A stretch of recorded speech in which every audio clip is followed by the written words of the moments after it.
أعوذ بالله من الشيطان الرجيم بسم الله الرحمن الرحيم قل هذه سبيلي أدعو إلى الله على بصيرة أنا ومن اتبعني وسبحان الله وما أنا من المشركين এই পর্যায়ে আমাদের আরেকটি গুরুত্বপূর্ণ আলোচনা সেটা হচ্ছে مواقف السلف والفقهاء من اتباع السنة مع الدكتور محمد سيف الله أحمد كريم فليتفضل مشكورا ومأجورا. عليكم ورحمة الله وبركاته. الحمد لله رب العالمين والصلاة والسلام على أشرف الأنبياء والمرسلين نبينا محمد وعلى آله وأصحابه ومن تبعهم بإحسان إلى يوم الدين وبعد. সম্মানিত আজকের এই দিনব্যাপী ইত্তেবাউস সুন্নাহ সেমিনারের মেহমানবৃন্দ, বিজ্ঞ আলোচক মণ্ডলী, সম্মানিত উপস্থিতি, ওলামায়ে কেরাম, এতক্ষণ পর্যন্ত আসলে অনেক সুন্নাহর গুরুত্বপূর্ণ অনেকগুলো দিক নিয়ে অত্যন্ত গুরুত্বপূর্ণ তথ্যবহুল আলোচনা আপনাদের সামনে তুলে ধরা হয়েছে এবং আমি এতটুকু আশা করছি যে অনেকগুলো বিষয় আপনাদের কাছে স্পষ্ট হয়েছে এবং আরো হবে ইনশাআল্লাহ তাআলা। কারণ আপনারা জানেন এক ডোজে কিন্তু রোগ থাকলে সেটা ভালো হয় না, আরো ডোজের প্রয়োজন হবে যদি কোনো কারণে আমাদের কোনো বিষয়ে মিস্টেক থাকে। যেহেতু ফজিলাতুল শেখ ডক্টর মনজুর এলাহি বলেছেন আমরা আসলে তুল্লাবুল ইলম, যদি সত্যিকার আমরা তুল্লাবুল ইলম হই তাহলে আমাদের পিপাসা অবশ্যই থাকবে এবং সেই পিপাসা আমাদের মেটানোর জন্য আরো চেষ্টা করতে হবে, একবারই শেষ হয়ে যাবে না। তো যেহেতু এটি শুধুমাত্র দিক নির্দেশনা, এটা মানে এখান থেকে কোনো জ্ঞান দেওয়া হচ্ছে না, এ কথা আপনারা মনে করবেন না যে মানে এখানে আমরা আলোচনা করে আপনাদেরকে জ্ঞান দিচ্ছি।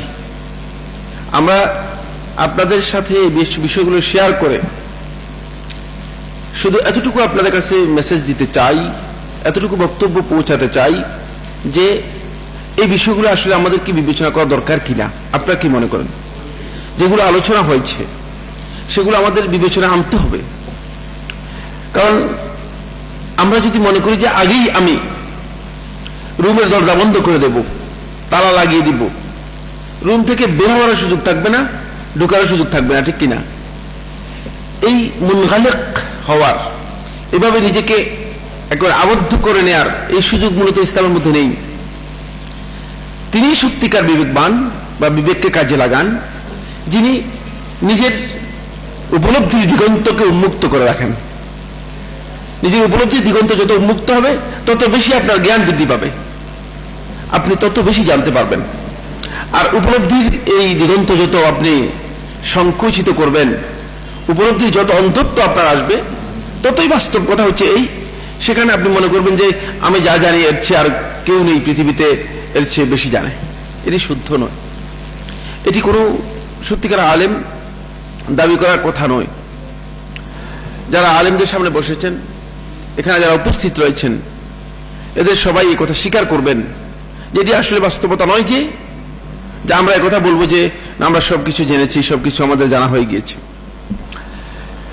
আলহামদুলিল্লাহ, এই একদিনের প্রোগ্রামে যতটুকু আলোচনা হয়েছে অনেক গুরুত্বপূর্ণ বিষয় আলোচনা হয়েছে। আপনাদেরও বক্তব্য অনেক আছে, আরো থাকবে ইনশাআল্লাহ, এটা আমি বিশ্বাস করি, কিন্তু সময়ের কারণে সুযোগ আমরা সবাইকে দিতে পারছি না। তো আমার যে বিষয়টি আজকের আলোচনা আমি শেয়ার করব সেটি হচ্ছে মাওকিফুল উলামা ওয়াস সালাফ মিন ইত্তিবা'i সুন্নাহ। সুন্নাহর অনুসরণের ক্ষেত্রে মূলত সালফে সালেহিনের অবস্থান কেমন ছিল। আমরা এখন সুন্নাহর বিপরীতে অনেক বিষয়কেই সুন্নাহর অপোজিট হিসেবে বা সুন্নার বিকল্প হিসেবে, অল্টারনেটিভ বিষয় হিসেবে, সুন্নার বিপরীত বিষয় হিসেবে সাব্যস্ত করে নিয়েছি অনেকগুলো বিষয়কে। যেমন আমরা ফরজ করে নিয়েছি অনেক জিনিস যেগুলো আল্লাহ রাব্বুল আলামিন আমাদের উপর ফরজ করেন নাই। কিন্তু সুন্নাহর অনুসরণের ক্ষেত্রে মূলত সালফে সালিহিনের অবস্থানটা কেমন ছিল, কতটুকু তারা গুরুত্ব দিয়েছেন, সেই বিষয়গুলো নিয়ে কিছু কথা আমরা বলবো, এজন্য যাতে করে রাসূলুল্লাহ সাল্লাল্লাহু আলাইহি ওয়াসাল্লামের সুন্নাহ যখন আমাদের সামনে আসবে তখন আমরা কোন মাওকিফ নেব। কারণ আমাদের মাঝে মধ্যে এই কথা শুনি, লোকেরা বলে সাইফুল্লাহ ভাই যে হাদিসের মধ্যে এই কথা এসেছে আর অমুক বুজুর্গ এই কথা বলেছেন, কোনটা মানবো আমি? হতবাক হতে হয়, সত্যি খুব কষ্ট লাগে।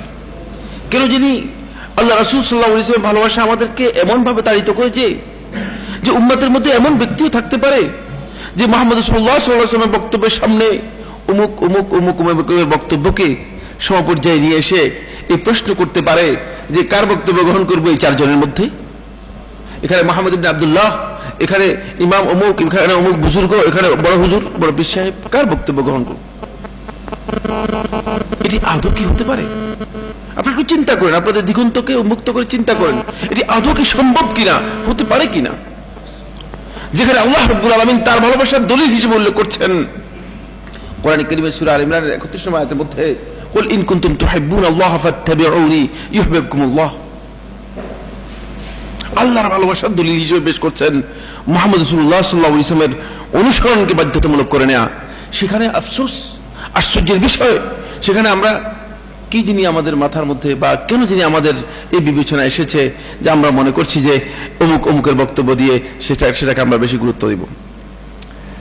সম্মানিত আজকের এই সেমিনারে উপস্থিত ওলামায়ে কেরাম, এজন্য আমি কয়েকটি বিষয় আপনাদের দৃষ্টি আকর্ষণ করব।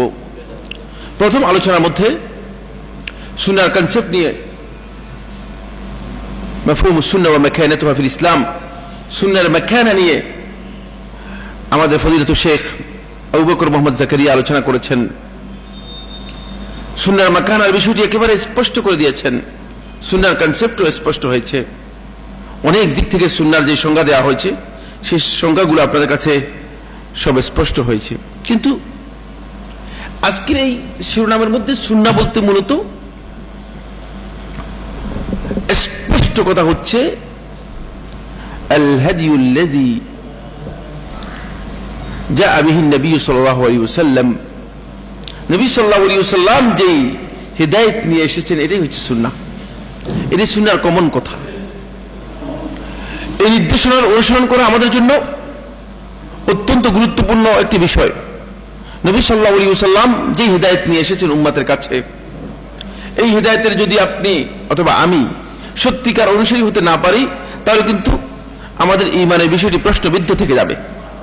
রাসূলুল্লাহ সাল্লাল্লাহু আলাইহি ওয়াসাল্লাম হাদিসের মধ্যে বলেছেন, লা ইউমিনু আহাদুকুম হাত্তা ইয়াকুনা হাওয়াহু তাবআন লিমা জিতু বিহ, তোমাদের মধ্যে ততক্ষণ পর্যন্ত কোন ব্যক্তি ঈমানদার হতে পারবে না হাত্তা ইয়াকুনা হাওয়াহু তাবআন লিমা জিতু বিহি, যা আমি নিয়ে এসেছি, যতক্ষণ পর্যন্ত তার প্রবৃত্তি, তার ইচ্ছা, তার মনের সবকিছু ধারণা যা আছে সবকিছু যতক্ষণ পর্যন্ত আমি যা নিয়ে এসেছি তার অনুগামী না হবে, অনুসারী না হবে।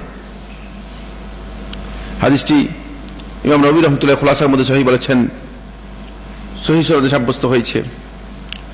তাই আমাদের এটি জানতে হবে যে আসলে আমি আমার যে প্রবৃত্তি রয়েছে, আমার যে কত চিন্তাধারা রয়েছে, গবেষণা রয়েছে, এই চিন্তাধারা গবেষণা দ্বীনের ব্যাপারে এই জিনিসগুলোকে সত্যিকার আল্লাহ রাসূল সাল্লাল্লাহু আলাইহি ওয়াসাল্লামের দেখানো সেই নির্দেশিত পথ এর দিকে সত্যিকার ভাবে তার অনুসরণ করতে পেরেছে কিনা এটি আমাদেরকে নির্ধারণ করতে হবে। যতক্ষণ পর্যন্ত সেটি নির্ধারিত না হবে ততক্ষণ পর্যন্ত মূলত আমরা সত্যিকার সুন্নাহর গুরুত্ব দিতে পারবো না। এবং সালফে সালেহিন মূলত এই জিনিসটি বুঝতে পেরেছেন, এটাই তাদের কাছে খুব স্পষ্ট ছিল। ফলে সুন্নাহকে তারা এমন ভাবে সুন্নাহর ব্যাপারে অবস্থান নিয়েছেন। প্রথম অবস্থান দেখুন, 1 নম্বর অবস্থান হচ্ছে তারা সুন্নাহকে ওহীর মর্যাদা নিয়ে এসেছেন, সুন্নাহ ওয়াহির মর্যাদা এসেছে। এটি আল্লাহ সুবহানাহু ওয়া তাআলা কোরআনে কারীমের মধ্যে বলেছেন সূরা আন-নাজমের মধ্যে, ওয়া মা ইয়ানতিকু আনিল হাওয়া ইন হুয়া ইল্লা ওয়াহয়ুন ইউহা। সুন্নাহ হচ্ছে মূলত ওয়াহী। আজকে অনেকে প্রশ্ন করে, বিশেষ করে যারা সুন্নাহকে অস্বীকার করে, হাদিসকে অস্বীকার করে, তারা প্রশ্ন উত্থাপন করছে যেই সমস্ত ইহতিমাল, যেই সমস্ত সম্ভাবনা বা যেই সমস্ত প্রশ্ন বা কনফিউশন আপনি সুন্নাহর মধ্যে তৈরি করছেন, এই কনফিউশন সরাসরি কোরআনের মধ্যে হতে পারে, একই কথা কোরআনের মধ্যে আসতে পারে। কোরআন আপনি কার কাছ থেকে নিলেন? আপনি যদি কোরআন মুহাম্মদ রাসূলুল্লাহ সাল্লাল্লাহু আলাইহি ওয়াসাল্লামের কাছ থেকে নিতে পারেন, সেখানে আপনার আপত্তি না থাকে, তাহলে আপনি কেন মুহাম্মদ রাসূলুল্লাহ সাল্লাল্লাহু আলাইহি ওয়াসাল্লামের কাছ থেকে শুনে নিতে পারছেন না? কোথায় সমস্যা? যে সাহাবীদের মাধ্যমে কোরআনে কারীম মুতাওয়াতির বর্ণনা অনুযায়ী আমাদের কাছে এসেছে, সেই সাহাবীদের মাধ্যমেই তো এই হাদিসগুলো এসেছে, ঠিক কিনা? সুতরাং কিসের ভিত্তিতে আপনি এই বক্তব্য দিচ্ছেন এবং মনে করছেন যে না, মানে সুন্নাহ আমি গ্রহণ করতে পারবো না, আমি কোরআন গ্রহণ করলে যথেষ্ট হয়ে যাবে? হ্যাঁ, একটা বক্তব্য দেন মুনকিরিন আল হাদিস সুন্নাহ যারা আছে, বলেন যে আল্লাহ সুবহানাহু ওয়া তাআলা বলেছেন, ওয়া আনজালনা আলাইকাল কিতাবা তিবয়ানান লিকুল্লি শাই, সবকিছু এই কিতাবের মধ্যেই সব বিষয়ে বিস্তারিত আলোচনা করে দেওয়া হয়েছে। আপনি কি মনে করেন আল্লাহ রাব্বুল আলামিন এই কথা কি সত্য না মিথ্যা? আমরা এটাকে সত্য মনে করি, এটা সত্য। যেহেতু আমার আল্লাহ সুবহানাহু ওয়া তাআলা বলেছেন, কোনো সন্দেহ নেই যে সত্য, এটি চূড়ান্ত সত্য। কিন্তু তিবয়ানান লিকুল্লি শাই, সব কিছুর বিস্তারিত যে বিবরণ দেওয়া আছে, এই বিস্তারিত বিবরণ আপনি জানতে হবে, এখান থেকে আপনাকে কিন্তু বুঝতে হবে।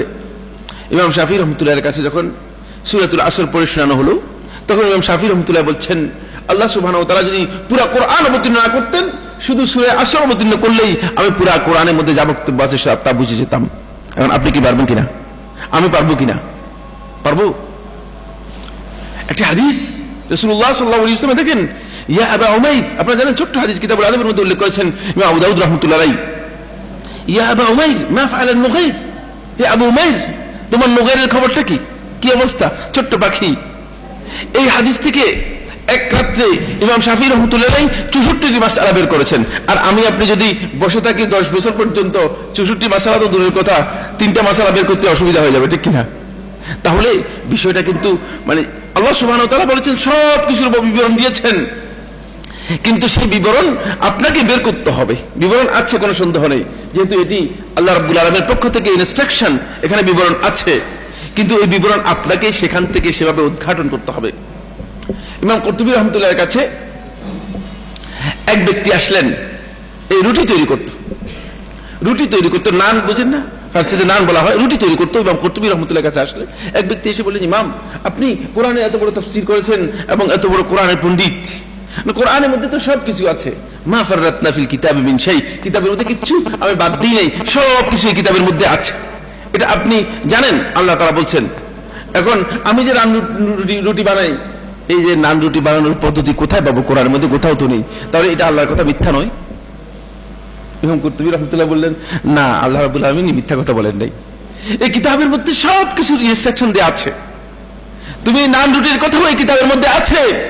আল্লাহ রাব্বুল আলামিন বলেছেন, ফাসআলু আহলা যিকরি ইন কুনতুম লা তা'লামুন, তোমরা যদি নান রুটি সম্পর্কে না জানো, তাহলে যে জানে তার কাছে গিয়ে জানো যে কিভাবে নান রুটি তৈরি করতে হবে, আছে এই কিতাবের মধ্যে, কিন্তু তোমরা বের করতে পারোনি। আমার বন্ধুগণ, এখানে মূলত আমাদের ত্রুটির কারণে আমরা মনে করছি যে সুন্নাহ আজকে চলবে না, সুন্নাহ মানতে পারবো না, আমাদের কিতাবই যথেষ্ট।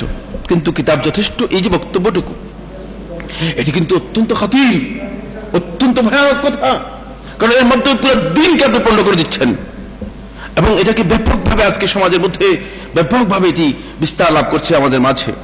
কিন্তু আমরা যখন সালফে সালিহিনদের তাকাবো, আল্লাহ রাসূল সাল্লাল্লাহু আলাইহি ওয়াসাল্লাম সাহাবীদের দিকে তাকাবো, আব্দুল্লাহ ইবনে আব্বাস থেকে সরাসরি হাদিস সাব্যস্ত হয়েছে। আব্দুল্লাহ ইবনে আব্বাস রাদিয়াল্লাহু আনহু বলেছেন, রাসূলুল্লাহ সাল্লাল্লাহু আলাইহি ওয়াসাল্লাম যখন কোনো কাজ করেছেন দেখতাম, আমরা জিজ্ঞেস করতাম না এটা কি রাসূল সাল্লাল্লাহু আলাইহি ওয়াসাল্লাম ফরজ না সুন্নাত, এটা আমরা জিজ্ঞেস করতাম না, যেহেতু রাসূলুল্লাহ সাল্লাল্লাহু আলাইহি ওয়াসাল্লাম করেছেন সেটাই আমরা করতাম।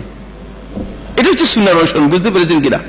এটা হচ্ছে সুন্নাহর প্রকৃত অনুসরণ, যে আল্লাহ রাসূল সাল্লাল্লাহু আলাইহি ওয়াসাল্লামকে আর জিজ্ঞেস করার দরকার নেই যেটা কি সুন্নাহ নাকি ফরজ, কিভাবে আপনি করেছেন। এটা সুন্নাহ এবং ফরজ এই উম্মতের মুজতাহিদ উলামায়ে কেরাম, যাদেরকে আমরা সম্মান করে থাকি, আমাদের বন্ধু বলতেছিলেন যে আহলে হাদিসরা মানে ইমামদেরকে গালিগালাজ করে, মিথ্যা কথা, ভুল, একেবারে মানে ভুল কথা। আহলে হাদিসদের কেউ কোন যুগে কোন ইমামকে গালি দিয়েছে এর কোনো প্রমাণ নেই। জাহেল লোকেরা গালি দিতে পারে, কারণ গালি তো ওয়াসিবাবুল মুসলিম ফুসুকুন, এটা হাদিসের পরিপন্থী কথা। মুসলিম এই জাহিল লোকদের কথা বলছেন। একটু একটু একটু একটু আমার কথা শেষ করতে দেন, এরপরে কার বক্তব্য থাকলে আমি শুনবো ইনশাআল্লাহ। সিবাবুল মুসলিম ফুসুকুন, কোন অবস্থাতেই মুসলিম ব্যক্তিকে গালি দিতে পারে না, এটা ফাসিকি কাজ। এটাকে আলামত হিসেবে উল্লেখ করেছেন মুনাফিকের, ইজা খাসাম ফাজার, এটা মুনাফিকের আলামত। কোন দিন, কোন যুগে, কোন আহলে হাদিস কোন দিন এই কাজ করেন নাই। এটা করেছে একান্ত জাহেল লোক, ও ইয়াদাই আন্নাহু মিন আহলে হাদিস। বুঝতে পেরেছেন কিনা? সে দাবি করতে পারে। আপনি দাবি করতে পারেন যে আপনি আহলুস সুন্নাহ, হাল আনতা মিন আহলিস সুন্নাহ। আপনি দাবি করতে পারেন যে আনা মিন আহলিল কোরআন, হাল আনতা আহলুল কোরআন। ব্যাপারটা হচ্ছে এখানে দাবির মধ্যে কিচ্ছু নেই, আপনার প্রকৃত পরিচয় ঠিক আছে কিনা এখানে মূল কথা। আপনি আসলেই কি আহলুস সুন্নাহ কিনা, আপনি আসলেই কি আহলুল হাদিস কিনা, নাকি আহলুল হাদিস নাম দিচ্ছেন, এখানে হলো কথা। আলেমদেরকে আহলে হাদিসরা কোনো সময় গালি দেয়নি। এরপরে এখানে আমি যে কথাটি বলছিলাম, সালফে সালেহীন মূলত এটাকে ওহীর মর্যাদা দিয়েছেন, প্রত্যেকটি ব্যাপারেই ওহীর মর্যাদা দিয়েছেন। শুধু একটি মাসআলার মধ্যে, এখানে উলামায়ে কেরাম রয়েছেন, একটি মাসআলার মধ্যে মানে এই বিষয় নিয়ে আলেমদের মধ্যে একটু দ্বিমত আছে, সেটা হলো খবরুল ওয়াহিদের হুজ্জিয়তের বিষয়টি নিয়ে দ্বিমত হয়েছে। হতে পারে কোন কোন বিষয় আলেমদের মধ্যে দ্বিমত হওয়ার অবকাশ রয়েছে, যেহেতু ইজতিহাদের বিষয় এখানে হতে পারে। বাকি সুন্নাহ যে ওহী, এতে কোনো সন্দেহ নেই। এবং এই ওহীর মর্যাদা যদি আমরা সত্যিকারভাবে সুন্নাহকে না দিতে পারি, যেভাবে সালফে সালেহীন দিয়েছেন সেভাবে না দিতে পারি, তাহলে আমাদের প্রশ্ন আসবে যে সাইফুল্লাহ ভাই, আপনি যে ফতোয়া দিয়েছেন এই ফতোয়া নিব নাকি রাসূল সাল্লাল্লাহু আলাইহি ওয়াসাল্লামের হাদিস নিব? এটা কোনো সন্দেহ নেই, কারণ আমি তো ওহীর মর্যাদা দিতে পারি না। সুন্নাহকে ব্যক্তির বক্তব্যের সাথে সমকক্ষ করে দিয়েছি, সমান করে দিয়েছি। আমি মনে করছি যে রাসূল সাল্লাল্লাহু আলাইহি ওয়াসাল্লাম বক্তব্য আর হাইয়ান ইবনে বায়্যানের বক্তব্য একেবারেই সমান, একেবারেই না। নবী সাল্লাল্লাহু আলাইহি ওয়াসাল্লাম বক্তব্য ওহী, আপনি কিভাবে এটাকে সমান্তরাল হিসেবে বিবেচনা করছেন? সালফে সালেহীন এটাকে ওহীর মর্যাদা দিয়েছেন। ফলে আসুন, ইমাম শাফিঈ রাহমাতুল্লাহ আলাইহি, ইমাম আহমদ বিন হাম্বল রাহমাতুল্লাহ আলাইহি, ইমাম মালিক রাহমাতুল্লাহ আলাইহি একটি রিওয়ায়াত সাব্যস্ত হয়েছে, এবং ইমাম আবু হানিফা রাহমাতুল্লাহ আলাইহি থেকে রিওয়ায়াত সাব্যস্ত হয়েছে। সেটা হচ্ছে সুন্নাহকে তারা বিভিন্ন ক্ষেত্রে কোরআনের মর্যাদা দিয়েছেন। ইমাম আবু হানিফা রাহমাতুল্লাহ থেকে বাদায়ুস সানায়ের মধ্যে কাসারি রাহমাতুল্লাহ উল্লেখ করেছেন, মুতাওয়াতির খবরগুলোকে তারা কাতঈ মনে করতেন। ফিকহুল হানাফির মধ্যে মুতাওয়াতিরকে তারা কাতঈ মনে করতেন। পরিপূর্ণরূপে ওহীর মর্যাদা তারা দিয়েছেন, পরিপূর্ণরূপে তারা ওহীর মর্যাদা দিয়েছেন। আসুন, সেকেন্ড হচ্ছে সুন্নাহকে সালফে সালেহীন মূলত হিদায়াতের মানদণ্ড হিসেবে, মেয়ার হিসেবে, আমরা তো এখন মেয়ারুল হক তালাশ করতেছি। মেয়ারুল হক একটা মাসআলাও রয়েছে, আবিষ্কার করেছে, যদি এটা ভুল মাসআলা, বুঝতে পেরেছেন কিনা? মেয়ারুল হক মাসআলাটাই ভুল আলোচনা এবং ভুল মাসআলা, সেদিকে আমি যাব না, সেটি দীর্ঘ আলোচ্য বিষয়। কিন্তু মেয়ারুল হিদায়াহ হিসেবে, হিদায়াতের মেয়ার হিসেবে সালফে সালেহীন মূলত সুন্নাহকে নির্দিষ্ট করেছেন। এই জন্য কোন যুগে যদি কেউ সুন্নাহর বিরুদ্ধে কোনো বক্তব্য দিত, তাকে সমস্ত উলামায়ে কেরাম সেই যুগে বিদআতি সাব্যস্ত করত, কোন ধরনের আর চিন্তা করতো না, কোন ধরনের চিন্তা করতো না। বুঝতে পেরেছেন? এমনকি সুন্নাহর ব্যাপারে যদি কোনো বক্তব্য তাদের সামনে দেয়া হতো, সুন্নাহ বিরোধী মনে হতো, তাকে তারা সেখানে বন্দী করে রেখে দিত, শাস্তি পর্যন্ত দিত। ওয়াকিব বিন জাররাহ রাহমাতুল্লাহ আলাইহি ঘটনা ইমাম তিরমিজি রাহমাতুল্লাহ তার সুনানের মধ্যে বর্ণনা করেছেন। ইমাম তিরমিজি রাহমাতুল্লাহ সুনানের মধ্যে বর্ণনা করেছেন, এক ব্যক্তি এসে বললেন, ইশআর সম্পর্কে বললেন যে ইশআর করা হচ্ছে মসলা, ওকাত আশআরা রাসূলুল্লাহ সাল্লাল্লাহু আলাইহি ওয়াসাল্লাম, অথচ রাসূল সাল্লাল্লাহু আলাইহি ওয়াসাল্লাম ইশআর করেছেন, এটি সাব্যস্ত হয়েছে। তখন তাকে বন্দী করেছেন, যতক্ষণ পর্যন্ত তওবা না করবে ততক্ষণ পর্যন্ত তোমাকে ছেড়ে দেওয়া হবে না। এইভাবে হিদায়াতের মানদণ্ড হিসেবে নির্ধারণ করেছেন তারা সুন্নাহকে। আসেন আমরা দেখি, মূলত মুখালাফাতুস সুন্নাহ দেখছি। আপনি এবার আসেন, হিদায়াতের মানদণ্ড নির্ধারণ করেছেন তা নয়, বরং ইসলামের প্রথম যে ফিতনা হয়েছে সেটা হচ্ছে সুন্নাহকে বর্জন করার কারণে।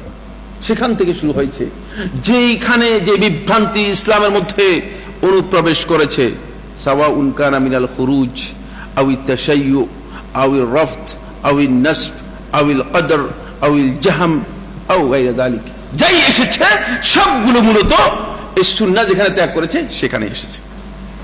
পুরা বিভ্রান্তিটি মূলত সুন্নাহর ক্ষেত্রে যেখানে আমাদের কোনো কারণে পদস্খলন হয়ে গিয়েছে, কোনো কারণে যখন আমাদের পা ফসকে গিয়েছে, সেখানেই মূলত আমাদের সেখানে গিয়ে আমরা মিস্টেক হয়েছি এবং পথভ্রষ্ট হয়েছি। ফলে ওয়াজালু মুখালাফাত সুন্নতি সাবাবান লিদ-দালালাতি ওয়াল খুরুজ মিন আত-তরিক, শুধু সালফে সালেহিন করেছেন তা নয়, এজন্য আল্লাহ সুবহানাহু ওয়া তাআলা কোরআন কারীমের মধ্যে এটা বলেছেন, ওমান ইউশাকিকির রাসূল মিন বা'দি মা তাবায়্যানা লাহুল হুদা ওয়া ইয়াত্তাবি গায়রা সাবিলিল মুমিনিন নুওয়াল্লিহি মা তাওয়াল্লা ওয়া নুসলিহি জাহান্নাম ওয়া সাআত মাসীরা। আয়াতুত তাফসীরের মধ্যে ইবনে মুআয রাযী রাহমাতুল্লাহ উল্লেখ করেন, তিনি বলেন উসুলুহুমুস সালাসা, তাদের উসুল হচ্ছে এই যে সাবিলুল মুমিনিনের কথা বলা হয়েছে, এই সাবিলুল মুমিনিনের উসুল হচ্ছে তিনটি মূলনীতি, যাদের মধ্যে ঠিক থাকবে তারা হেদায়েতের উপর টিকে থাকবে, তারা হেদায়েত লাভ করবে, আর বাকিরা লাভ করবে না। উসুলুহুমুস সালাসা ওয়া লিকুল্লি আসলিন মিনহু দাদ্দুন, প্রত্যেকটি উসুলের বিপরীত আছে। ফামান ওয়াকা ফি আসলিন ওয়াকা ফি দাদ্দিহি, যে একটি আসলের মধ্যে পথভ্রষ্ট হলো সে বিপরীত দিকে পড়ে যাবে। আল আসলুল আউয়াল ওয়া হুয়া তাওহীদ ওয়া দাদ্দুহু শিরক, তাওহীদ ঠিক নেই তো কিছু ঠিক নেই।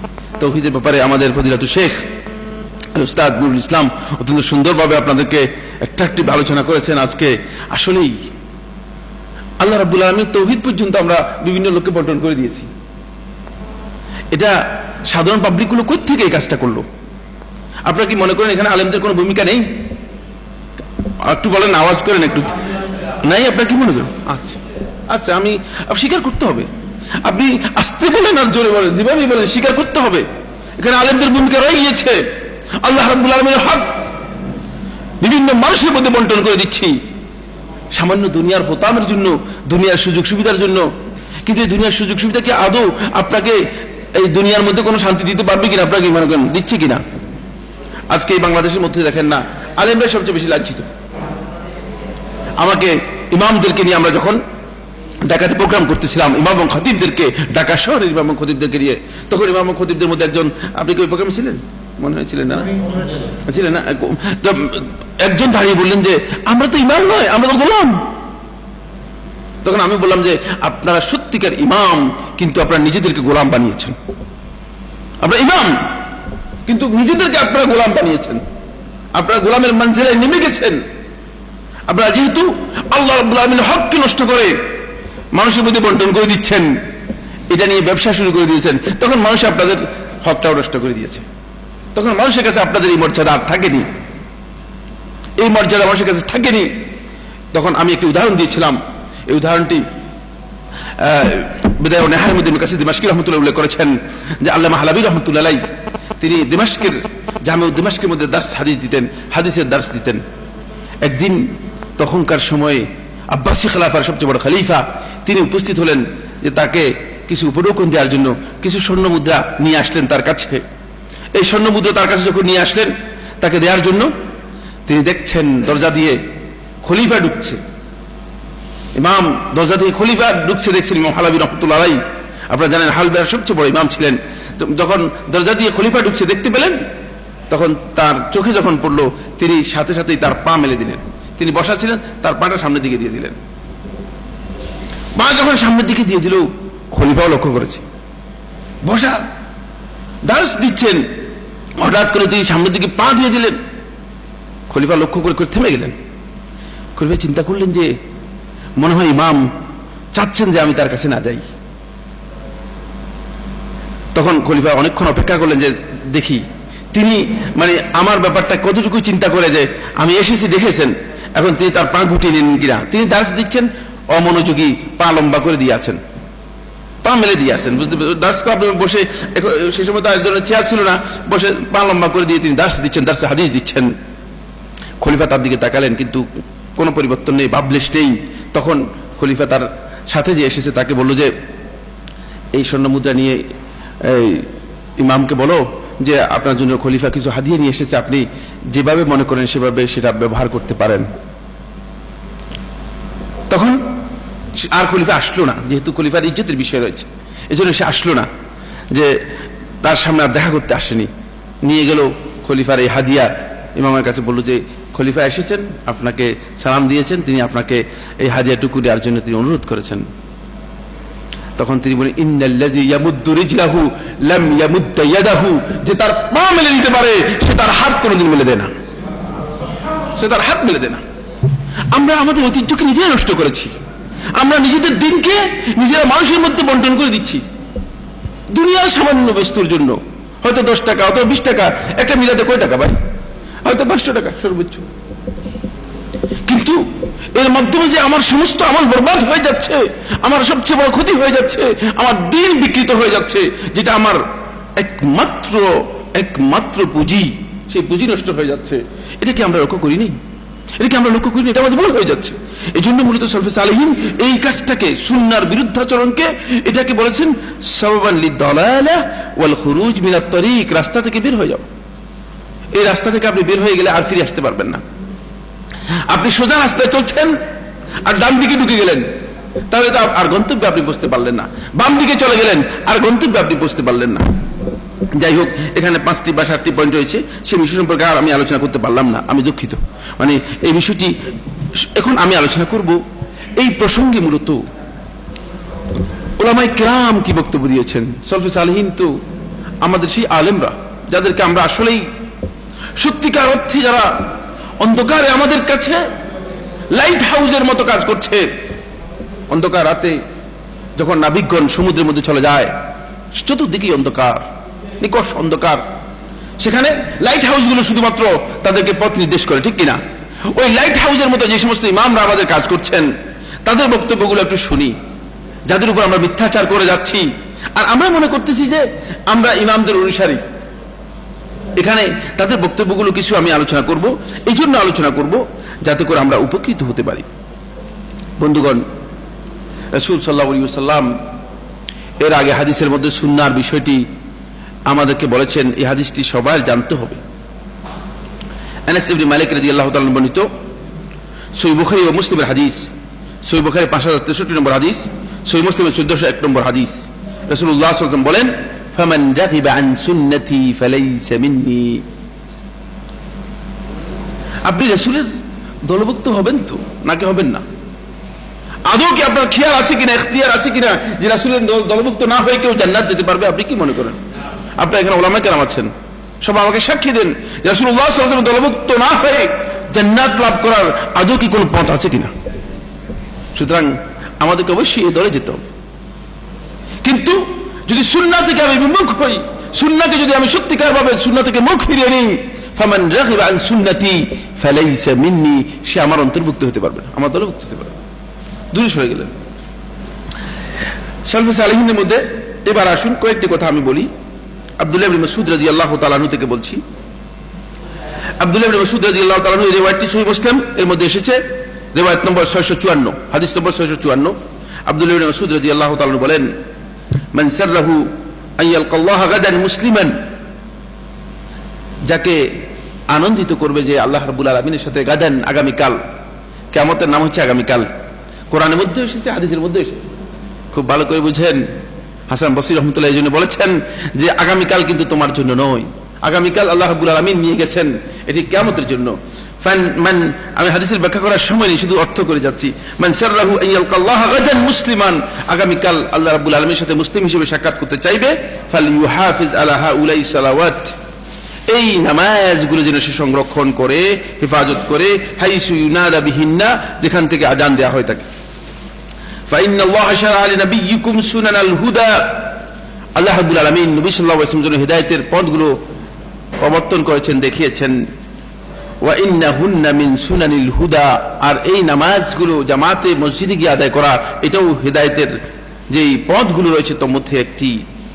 এরপর তিনি বলছেন, ওয়ালাউ আন্নাকুম সাল্লাইতুম ফি বুয়ুতিকুম কামা ইউসাল্লি আহাদাল মুতাকাল্লিফ ফি বাইতিহি, যদি তোমরা সালাতকে মসজিদ বাদ দিয়ে ঘরের মধ্যে পড়া শুরু করে দাও। একটা উদাহরণ দিচ্ছেন, একটি উদাহরণ দিয়ে বোঝাচ্ছেন। আল্লাহ রাসূল সাল্লাল্লাহু আলাইহি ওয়াসাল্লাম প্রবীণ সাহাবী এবং অত্যন্ত বিজ্ঞ সাহাবীদের মধ্যে একজন, যদি শুধুমাত্র এই সালাতের এই জামাতটুকু, এই সুন্নাতটুকু তোমরা পরিহার করো, ওই মুতাখাল্লিফ বলতে বোঝানো হচ্ছে মুনাফিক, ওমা ইয়াতাখাল্লাফু অন্য হাদিসে আবু মুসলিম আহমদের riwayate মধ্যে এসেছে ওমা ইয়াতাখাল্লাফু আনহা ইল্লা মুনাফিকুন বাইয়িনুন নিফাক। বুঝতে পেরেছেন কিনা? মুতাখাল্লিফ বলতে এখানে বোঝানো হচ্ছে মুনাফিককে। ওই মুনাফিক ব্যক্তির মতো যদি শুধু মসজিদে বাদ দিয়ে তোমরা যদি ঘরগুলোতে সালাত আদায় করো, লা তারাকতুম সুন্নাতা নাবিয়্যিকুম, তোমরা তোমাদের নবী সাল্লাল্লাহু আলাইহি ওয়াসাল্লামের সুন্নাতকে পরিহার করতে বর্জন করবে। ওয়ালাউ তারাকতুম সুন্নাতা নাবিয়্যিকুম লা দালালতুম ওয়া ফি লাফজিন লাকাফারতুম, যদি তোমরা তোমাদের নবী সাল্লাল্লাহু আলাইহি ওয়াসাল্লামের সুন্নাতকে পরিহার করো, বর্জন করো, তোমরা অবশ্যই পথভ্রষ্ট হবে। কোন কোন রিওয়ায়াতের মধ্যে অবশ্যই তোমরা কুফরি করবে। এত ভয়ঙ্কর কথা। কারণ এই সুন্নাত ইচ্ছাকৃতভাবে যদি কোনো ব্যক্তি ছেড়ে দেয়, তার মধ্যে এই প্রবণতা এসে যাবে যে আল্লাহ রাসূল সাল্লাল্লাহু আলাইহি ওয়াসাল্লামের আনুগত্য আমার দরকার নেই, এই প্রবণতা তার মধ্যে কাজ করবে বেশি। এখানে ফিকহি সুন্নাতকে বোঝানো হচ্ছে না, যেটা শেখ, কিন্তু আপনি খুব খেয়াল করেন শেখ যেটা বলেছেন ফিকহে সুন্নাত যেটাকে বোঝায়, এখানে কিন্তু সুন্নাহ বলতে এটাকে বোঝানো হচ্ছে না। এটা কিন্তু বুঝতে হবে এখানে সুন্নাহ বলতে আল্লাহ রাসূল সাল্লাল্লাহু আলাইহি ওয়াসাল্লামের যে হিদায়াত নীতি নিয়ে এসেছেন, পুরো হিদায়াতকে বোঝানো হচ্ছে, কমন কথাকে বোঝানো হচ্ছে। ফিকহি যে সুন্নাহ রয়েছে, এই সুন্নাহ কোনো ব্যক্তি যদি কোনো কারণে পরিহার করে, সুন্নাহর সংজ্ঞা কি? এখানে উসুলের উপর পিএইচডি করেছেন আমাদের বড় ভাই ফজিলাতুল শেখ ডক্টর মনজুর এলাহি। সমস্ত উলামায়ে কেরাম সুন্নাতের একটি সংজ্ঞা দিয়েছেন। সুন্নাত যেটি ফিকহি সুন্নাহ এর সংজ্ঞা দিয়েছেন, মা ইউসাবু ফাইলুহু ওয়া লা ইউআকাবু তারিকুহু। এগুলো সুন্নাহর সংজ্ঞা। মা ইউসাবু ফাইলুহু, যে কাজটা করলে সওয়াব পাবে, আর যদি কোনো কারণে কাজটা ছেড়ে দেয় তাকে শাস্তি দেওয়া হবে না। এটা হচ্ছে সুন্নাহর পরিচয়। বুঝতে পেরেছেন কিনা? সুতরাং সুন্নাহ যদি কোনো কারণে কোনো ব্যক্তি পরিহার করে, কিন্তু সে শাস্তি পাবে না, সওয়াব থেকে মাহরুম হবে। কিন্তু এই যে সুন্নাহর কথা আলোচনা করা হচ্ছে, এখান থেকে হেদায়েত থেকে মাহরুম হয়ে যাবে। শুধু হেদায়েত থেকে মাহরুম হবে তা নয়, বরং কুফরির আশঙ্কা রয়েছে। যেহেতু রাসূল সাল্লাল্লাহু আলাইহি ওয়াসাল্লামের আপনি মানহাজ থেকে, দেখানো পন্থা থেকে, মেথোডোলজি থেকে আপনি বিচ্ছিন্ন হয়ে যাচ্ছেন, দূরে সরে যাচ্ছেন। এখানে অনেক দীর্ঘ আলোচনা, সেদিকে আর যাব না। শুধুমাত্র আমি ইমামদের কিছু বক্তব্য আপনাদেরকে শোনাই, কারণ আমরা তো ইমাম আবু হানিফা রাহমাতুল্লাহ আলাইহির অনুসারী, ইমাম মালিক রাহমাতুল্লাহ অনুসারী, ইমামদের অনুসারী, আইম্মাতুল হুদা যারা ছিলেন তাদের অনুসারী। তাদের অনুসারী বলতে আমি এটা বোঝাচ্ছি, মানে তারা ইসলামের ক্ষেত্রে যে বক্তব্য দিয়েছেন, তাদের বক্তব্যকে আমরা সম্মান করি, কোরআন এবং হাদিস অনুযায়ী তাদের বক্তব্যকে আমরা গ্রহণ করি। আমরা তাদেরকে ইগনোর করি না, অবজ্ঞা করি না। কারণ উম্মতের জন্য তাদের যেই প্রচেষ্টা প্রয়াস আছে সেটা স্বীকৃত, সেটাকে স্বীকার করতে হবে। শেখুল ইসলাম ইবনে তাইমিয়া রাহমাতুল্লাহ আলাইহি মাজমু ফাতাওয়া 18 নম্বর খণ্ডের মধ্যে আপনারা দেখেন বিস্তারিত এই বিষয়টি আলোচনা করেছেন। এত গুরুত্বপূর্ণ আলোচনা যে কোনো আলেম যদি এই মাসআলা না পড়ে থাকে, তিনি নিজেকে আলেম দাবি করাও কঠিন। এত গুরুত্বপূর্ণ বিষয় এই উম্মার সবাই স্বীকার দিয়েছে, তাদের যে জুহুদ রয়েছে এই জুহুদগুলো, সুতরাং আমরা এটা স্বীকার করি। কিন্তু তাদের যে মানহাজ রয়েছে, তাদের যে অবস্থান রয়েছে সুন্নাহর ব্যাপারে, ঠিক সেই অবস্থানটাই আমাদেরকে নিতে হবে। অন্য অবস্থান নিলে চলবে কিনা? চলবে না। কি বলেন দেখো তো? কয়েকটি কথা বলেছেন। প্রথম, ইবনে আবিদিন তার হাসিয়ার মধ্যে উল্লেখ করেছেন 1 নম্বর খণ্ডে 63 পৃষ্ঠায় তিনি বলেছেন, ইমাম আবু হানিফা রাহমাতুল্লাহ বলেছেন, ইজা সাহাল হাদিসু ফাহুয়া মাযহাবি, যখন কোন সহিহ হাদিস পাবে সেটা আমার মাযহাব। তাহলে মাযহাবটা তিনি কি নির্ধারণ করে দিয়েছেন কিনা তার বক্তব্যের মাধ্যমে? তিনি কিন্তু মানে তার যে ফতোয়া দিয়েছেন, ফতোয়ার মাধ্যমে মাযহাব নির্ধারণ করেন নাই। খুব ভালো করে বুঝেন, একটি ফতোয়ার মধ্যেও না ইমলা এর মধ্যে আবু ইউসুফ উল্লেখ করেছেন, কারণ আমি ফিকহের পিএইচডি করেছি, আল্লাহ তাআলা তৌফিক দিয়েছেন মদিনা বিশ্ববিদ্যালয় থেকে। বুঝতে পেরেছেন কিনা? সুতরাং এই বিষয়গুলো আমার ভালো জানা রয়েছে। না আবু ইউসুফ তার ইমলা এর মধ্যে উল্লেখ করেছেন, না মুহাম্মদুল হাসান আল উসুল আস-সিত্তার মধ্যে উল্লেখ করেছেন। কেউ উল্লেখ করে নাই কোন ফতোয়ার মাধ্যমে ইমাম রাহমাতুল্লাহ আলাইহি তার মাযহাব নির্ধারণ করে যাননি। মাযহাব এগুলো পরবর্তী উলামায়ে কেরাম তাদের আরো তাহকিকের মাধ্যমে তারা নির্ধারণ করেছেন। কিন্তু ইমাম রাহমাতুল্লাহ তার মাযহাব যেটা নির্ধারণ করে গেছেন, সেটা হচ্ছে এই বক্তব্যের মাধ্যমে, ইজা সাহাল হাদিসু ফাহুয়া মাযহাবি, যখন কোন সহিহ হাদিস পেয়ে যাবে সেটাই আমার মাযহাব, সেটাকে অনুসরণ করবে। দেখছেন? সুতরাং আমরা ইমাম আবু হানিফা রাহমাতুল্লাহর মাযহাবকে ঠিক মতো অনুসরণ করতেছি কিনা আসলে আপনারা কি মনে করেন? একটু কথা বলেন। আপনারা আমার সাথে কথা বলতে অসুবিধা আছে? রাগ করতেছেন? আসলে তো করতেছি না, কারণ তিনি তো মাযহাব নির্ধারণ করে গেছেন। এখন আমরা সেটা করতেছি না, বরং আমরা নিজেরা নিজেদের আকল দিয়ে, নিজেদের বুদ্ধি দিয়ে, নিজেদের ধারণা দিয়ে একটা জিনিস তৈরি করে নিয়ে আমরা চেষ্টা করতেছি ইমাম আবু হানিফা রাহমাতুল্লাহ নামে চালিয়ে দেওয়ার জন্য। এটা আদৌ সম্ভব নয়। এখানে উলামায়ে কেরাম রয়েছেন। একটি মাসআলা শুধু উল্লেখ করব, এরপর আপনাদেরকে সময় দিব, আপনারা আমার সাথে পরবর্তীতে যোগাযোগ করবেন। সেটা হচ্ছে গোসল ইয়াউমিল জুমআহ, জুমার দিনে গোসল সম্পর্কে ইমাম আবু হানিফা রাহমাতুল্লাহ থেকে 3টি রিওয়ায়াত সাব্যস্ত হয়েছে। 3টি রিওয়ায়াত সাব্যস্ত হয়েছে। মুতুনের মধ্যে ফিকহ হানাফিয়ার মুতুনের মধ্যে ইখতিলাফ রয়েছে, যারা মুতুনগুলো পড়েছেন তারা বলতে পারবেন। কেউ মুস্তাহাব বলেছেন, কেউ সুন্নাত বলেছেন। আরেক বর্ণনার মধ্যে ইমাম রাহমাতুল্লাহ আলাইহি বলেছেন তার কাছ থেকে রিওয়ায়াত সাব্যস্ত হয়েছে ওয়াজিব। 3টি। এবার আমি আপনাদেরকে সময় দিলাম, দীর্ঘদিন পর্যন্ত সময় পাবেন, আপনারা তাহকিক করে কোন বক্তব্যটি ইমাম আবু হানিফা রাহমাতুল্লাহ আলাইহির আমাকে একটু বুঝাই দিবেন দলিলের ভিত্তিতে। কঠিন বিষয়। এজন্য বন্ধুগণ, মানে মুখে কথা বললেই যথেষ্ট হয়ে যাবে না, তাহকিকের ব্যাপার রয়েছে, এখানে ইলমের মারাহিল রয়েছে, ইলমের স্টেজ রয়েছে, সেগুলো আপনাকে অতিক্রম করে এসে তারপরে তাহকিক করে বিষয়গুলো বলতে হবে। শুধুমাত্র আমি আন্দাজের উপর, অনুমানের উপর ছেড়ে দিলাম। কুদরি যখন উল্লেখ করেছে তার মুখতাসারের মধ্যে বলছে সুন্নাত বলে নাই, মুস্তাহাব বলেছে। কাসিম কুতুবুল্লাহ রাহমাতুল্লাহ আলাইহির উপর তালিক করেছেন, বলছেন না আমাদের এখানে মুস্তাহাব হবে না, আমাদের এখানে সুন্নাত হবে, যেহেতু রাসূলুল্লাহ সাল্লাল্লাহু আলাইহি ওয়াসাল্লাম করতে বলেছেন। দেখেন না আপনার ফিকহের কিতাবগুলো, এটা ফিকহ হানাফি সম্পর্কে বলছি, অন্য ফিকহ সম্পর্কে বলছি না। এবার আসেন ইমাম রাহমাতুল্লাহ দ্বিতীয় কথা, এটাও আমাদেরকে জানতে হবে, সেটা হলো বাহরুর রায়কের মধ্যে এসেছে। কোথায় আসছে বাহরুর রায়? কার কিতাব বলতে পারবেন কিনা? কার কিতাব বলতে মুরব্বী? কার কার কার কিতাব এটা? কি নাম বলে এটাকে?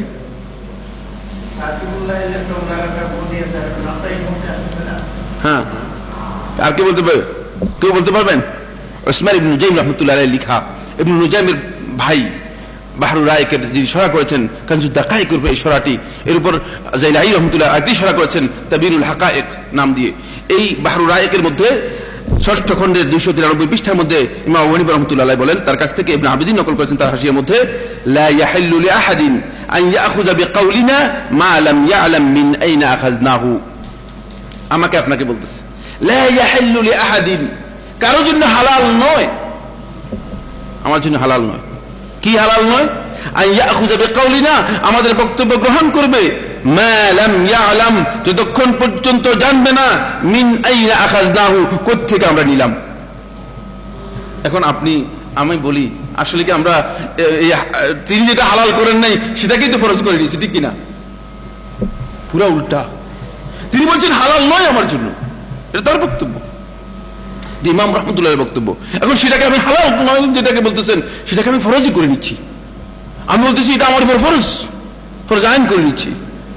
বরং আমার একার উপর ফরজ করলে কোনো অসুবিধা নেই, গোটা উম্মার উপর ফরজ করে নিচ্ছি। কিভাবে সম্ভব? এটা আমি আপনাদেরকে এই জন্য বলছি না যে মানে আপনারা আমার এই কথাগুলো মেনে নেবেন, আমি কখনো এই ধরনের বক্তব্য দেই না। আমার বক্তব্য মানার কোনো দরকার নেই, শুধু শুনে একটু চিন্তা করেন, নিজে একটু চিন্তা করেন, চিন্তা করার জন্য আসলে আমাদের বিষয়গুলো বিবেচনা করা দরকার। কতটুকু আসলে এই জিনিসগুলো আমরা উপলব্ধি করেছি, নাকি এগুলো এমনিই চলছে গড্ডালিকা বাবাই চলতেই থাকবে। আচ্ছা, আরেকটি রিওয়ায়াত আছে, সেটা শোনাবো। আগে তো বললেন হালাল নয়, ফি রিওয়ায়াতিন, এটাও ইবনে আবিদিন উল্লেখ করেছেন, হারামুন আলা মান লাম ইয়ারিফ দালিলি আন ইফতিয়া বিকাউলি। হারাম, হারাম ঘোষণা করছেন ইমাম আবু হানিফা রাহমাতুল্লাহ। হারাম, হারাম শব্দের অর্থ আমাদের কাছে স্পষ্ট। হারাম ওই ব্যক্তির উপর যে আমার দলিল জানলো না, আমার বক্তব্য দিয়ে ফতোয়া দিবে। এবার ইমাম আবু হানিফা রাহমাতুল্লাহ আর কথা বক্তব্য বলছি না, আর একটা বক্তব্য বলবো। এটা আবু হানিফা রাহমাতুল্লাহ তার ছাত্রকে বলেছেন, খুব স্নেহের ছাত্র, সমপর্যায়ের, বয়সের দিক থেকে সমান, এই জন্য সাহিবান বলা হয় তাকে। তিনি হচ্ছেন আবু ইউসুফ ইয়াকুব ইবনে ইব্রাহিম আল আনসারী রাহিমাহুল্লাহ তাআলা। তিনি অত্যন্ত কাছের মানুষ ছিলেন ইমাম আবু হানিফা রাহমাতুল্লাহ আলাইহি। তিনি বলতেন, ওয়াই হাকা ইয়াকুব, হে ইয়াকুব তোমার কি হলো? লা তাকতুব কুল্লামা তাসমাউ মিন্নি, যা আমার কাছে শুনো সাথে সাথে লিখে ফেলো না, শুনলেই লিখে দিবা এবারটা। লা তাকতুব কুল্লামা তাসমাউ মিন্নি, যা কিছু শুনো আমার কাছ থেকে সব লিখে নিবে না। ফা ইন্নী কাদ আরা, আজকে আল ইয়াউম, আজকে একটা মত আমি দেখি। কারণ এটা ইজতিহাদ, আপনি ভালো করে বুঝেন, এটা ইজতিহাদ, এটা কোনো ওয়াহী নয়। 2 মিনিট, তাই 2 মিনিট হলে তো আর বলতে পারলাম না। ঠিক আছে, মানে আমি আজকে একটা রায় দিয়ে থাকি, আগামীকাল আমার এই রায় চেঞ্জ হয়ে যায়, যেহেতু ইজতিহাদ আমার চেঞ্জ হয়ে যায়। সুতরাং এগুলো যদি লিখে মানুষের কাছে প্রচার করে দাও, তাহলে আমার রায়ের পরিবর্তনের কারণে আমার বক্তব্য ঠিক থাকবে না। বুঝতে পেরেছি? সুতরাং ইজতিহাদ মূলত উলামায়ে কেরাম করেছেন বন্ধুগণ, এটি এই জন্য যাতে করে আমরা ইসলামকে সহজভাবে অনুসরণ করতে পারি। তাদের সুন্নাহর ব্যাপারে মওকিফ ছিল একটাই, যখন সুন্নাহ তাদের কাছে এসে যাবে তখন সেখানে তাদের জন্য আর কোনো বক্তব্য নেই, কোনো খেয়ার নেই, কোনো অপশন নেই। তাই ইমাম শাফি রহমতুল্লাহ ইজমা নকল করেছেন, যেটি প্রথম সময় শেখ জাকারিয়া উল্লেখ করেছেন, ইমাম শাফি রহমতুল্লাহ ইজমা নকল করেছেন, ইমাম ইবনে আব্দুল বার রহমতুল্লাহ ইজমা নকল করেছেন, আবু মোহাম্মদ আন্দলুসি রহমতুল্লাহ ইজমা নকল করেছেন, তারপরে ইজমা নকল করেছেন, এরপরে শেখুল ইসলাম ইবনে তাইমিয়া রহমতুল্লাহ ইজমা নকল করেছেন। এই সবাই এই মাসআলার মধ্যে ইজমা নকল করেছেন, কোন মাসআলার ব্যাপারে যদি কোন ব্যক্তির কাছে ইজা তাবায়্যানাত লাহু সুন্নাতু রাসূলিল্লাহ সাল্লাল্লাহু আলাইহি ওয়াসাল্লাম, যদি রাসূল সাল্লাল্লাহু আলাইহি ওয়াসাল্লামের সুন্নাহ তার কাছে স্পষ্ট হয়ে যায়, তার জন্য অন্য কোন ব্যক্তির বক্তব্য দিয়ে আমল করা জায়েজ মোটেও জায়েজ। এটি ইজমা, মুজমা আলাইহি মাসআলা, ইজমা নকল করা হয়েছে। এই উম্মতের বড় বড় যারা ইজমা নকল করেছেন তারা সবাই ইজমা নকল করেছেন। কিতাবুল ইজমার মধ্যে ওয়াহাব আত-জুহাইলি তার কিতাবু মারাতিবুল ইজমার মধ্যে উল্লেখ করেছেন। সুতরাং আমার বন্ধুগণ, এটা আমাদেরকে জানতে হবে। সত্যিকার সালফে সালেহীন মূলত তাদের অবস্থান ছিল এটাই যে তারা সুন্নাহ যখন তাদের কাছে স্পষ্ট হয়ে যেত, তারা কোন অবস্থাতেই সুন্নাহকে অমুকের বক্তব্য বা অমুকের কথা অথবা আরেকজনের বক্তব্য সেটা দিয়ে কোনোদিন রদ করতেন না, বরং সুন্নাহ অনুসরণ তারা বাধ্যতামূলক করে নিতেন। আসুন আমরা এই বিষয়গুলো উপলব্ধি করি। যেহেতু আসলে সলাতের সময় হয়ে গিয়েছে, আমরা আসলে সলাত আদায় করবো ইনশাআল্লাহ তাআলা। সলাতের পরে আমাদের আরো কিছু অনুষ্ঠান আছে, সেগুলো আপনাদেরকে নিয়ে আমরা এবার আপনাদের কাছ থেকে কিছু শুনবো, তারপরে আপনাদের কাছ থেকে আমরা বিদায় নিয়ে চলে যাব। আপনারা আমাদের উপর কেউ রাগ করে নাই তো? ঠিক আছে, মানে হয়তো মনে করতে পারেন যে আপনারাই বললেন, আমাদেরকে কম বলতে দিলেন। আসলে সময়ের কারণে সবগুলাই আমরা উঠতে পারিনি। আল্লাহ সুবহানাহু ওয়া তাআলা আমাদের সবাইকে কবুল করুন। সুবহানাকা আল্লাহুম্মা ওয়া বিহামদিকা আশহাদু আল্লা ইলাহা ইল্লা আনতা আস্তাগফিরুকা ওয়া আতুবু ইলাইক।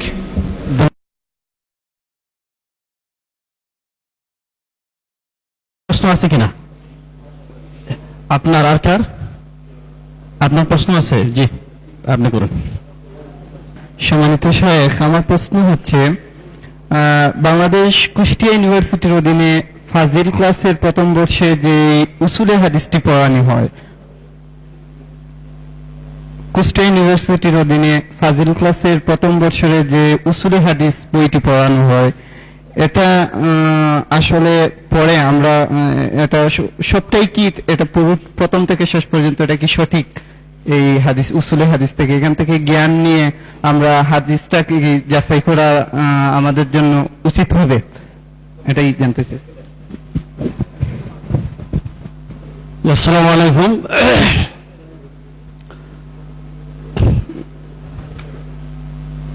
যে আমার প্রশ্নটা হচ্ছে যে আজকে এই বরকতময় মাহফিলে বা বরকতময় আলোচনা সভায় সকাল 9টা থেকে এ পর্যন্ত আমরা যা শুনলাম, এর দ্বারা অনেক উপকৃত হলাম।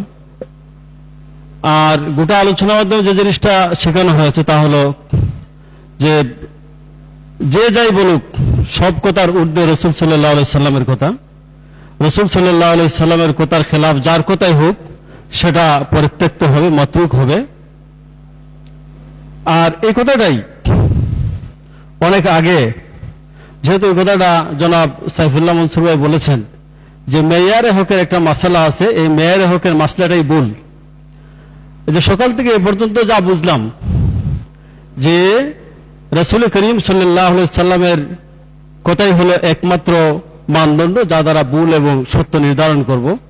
এই কথাটা জামাত ইসলামের প্রতিষ্ঠাতা মৌলানা সৈয়দ আবুল আল্লাহ মওদুদী রাহিমাহুল্লাহ তিনি অনেক আগে বলেছেন, রাসূল খুদা কে সিওয়া और किसी को মেয়ারে হক না বাননা। মূলত এই কথাটাই, কিন্তু এই মাসালাটাই ভুল বলে জনাব সাইফুল্লাহ মনসুর ভাই কি বুঝাইতে চেয়েছেন, সেটা একটু পরিষ্কার করলে ভালো হবে।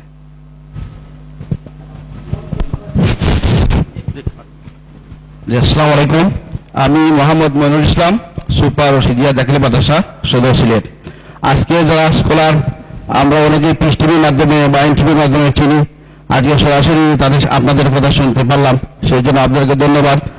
আর আমাদের যারা এই অনুষ্ঠানে কন্ট্রিবিউট করেছেন তাদের সবাইকে ধন্যবাদ দিয়ে আমি একটু প্রশ্ন করতে চাই। ইরান বর্তমানে ইসলামী প্রজাতন্ত্র, সেই ইরানের একটি ছবি বের হয়েছে মুহাম্মদ রাসূলুল্লাহ সাল্লাল্লাহু আলাইহি ওয়াসাল্লাম।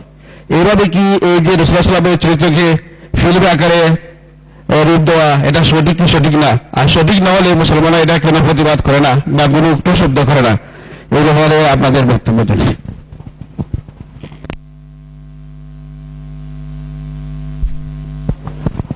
আসসালামু আলাইকুম ওয়া রাহমাতুল্লাহ। ডক্টর সাইফুল্লাহ সাহেব যে আহলে হাদিস সম্পর্কিত যে আলোচনা করছেন, তো কথা হলো যে আহলে হাদিস কাকে বলে, সে কতটা হাদিস মুখস্থ রাখতে পারবে সে আহলে হাদিস হইতে পারে, মুহাদ্দিস কতটা হাদিস সে সংরক্ষণ করতে পারলে সে মুহাদ্দিস হইতে পারে। শেখ এগুলার একটু ব্যাখ্যা এবং আহলে হাদিস বিশেষ করে যে সমস্ত হাদিস যার সংরক্ষণ হেফজ করতে পারছে তাকে আহলে হাদিস বলা। কিন্তু প্রচলিত যারা আহলে হাদিস দাবি করে তারা তো আজও কি পরিবেশের মধ্যে আহলে হাদিস হইতে পারবো?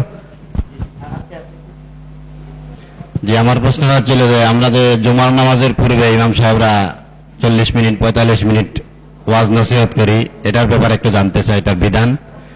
আর দ্বিতীয়ত এই দাখিল 6ষ্ঠ শ্রেণীর আকাইদে ফিক একটা কিতাব আছে, এখানে আজানের বাবে বলা হয়েছে, আলোচনা করা হয়েছে যে আশহাদু আন্না মুহাম্মাদুর রাসূলুল্লাহ যখন বলা হবে যে দুইটা বাক্য বলা হয়েছে যে আবু বকর রাদিয়াল্লাহু তাআলা নাকি আল্লাহুম্মা মাত্তিইনি বিস-সামি ওয়াল বাসার ওয়া কুররাতা আইনি বিকা ইয়া রাসূলুল্লাহ বলেছেন, উনার রিওয়ায়াত দিয়ে বর্ণনা করা হয়েছে। এটা কতটুকু সঠিক, আবু বকর রাদিয়াল্লাহু তাআলা এরকম করছেন কিনা, এবং ছাত্রদেরকে আমরা কি বলবো, এটা সহি না ভুল? আর আছে সর্বশেষ একটা প্রশ্ন, আমার মনে হয় এটাই শেষ। আমরা মাদ্রাসায় লেখাপড়া করে হয় কওমি মাদ্রাসা থেকে দাওরা আর সরকারি মাদ্রাসা থেকে কামিল, তো নামের পিছনে মাওলানা ব্যবহার করা হয়, অথচ কোরআনে কারিমে তো আনতা মাওলানা ফানসুরনা আলাল কওমিল কাফিরিন। এই মাওলানা শব্দ দ্বারা আমরা যেটা ব্যবহার করি এটা কি শিরকের পর্যায়ে পড়ে কিনা? 2 নম্বর কথা হচ্ছে, আচ্ছা ঠিক আছে, এরপরে জুমার যে খুতবা এটা মাতৃভাষা দেওয়া যাবে কিনা? সারা বিশ্বে একই দিনে ঈদ এবং রোজা পালন করা যায় কিনা? আর প্রশ্ন নাই মনে হয় না? জি শেখ, আর প্রশ্ন তো আছে। জি আসসালামু আলাইকুম রহমতুল্লাহ।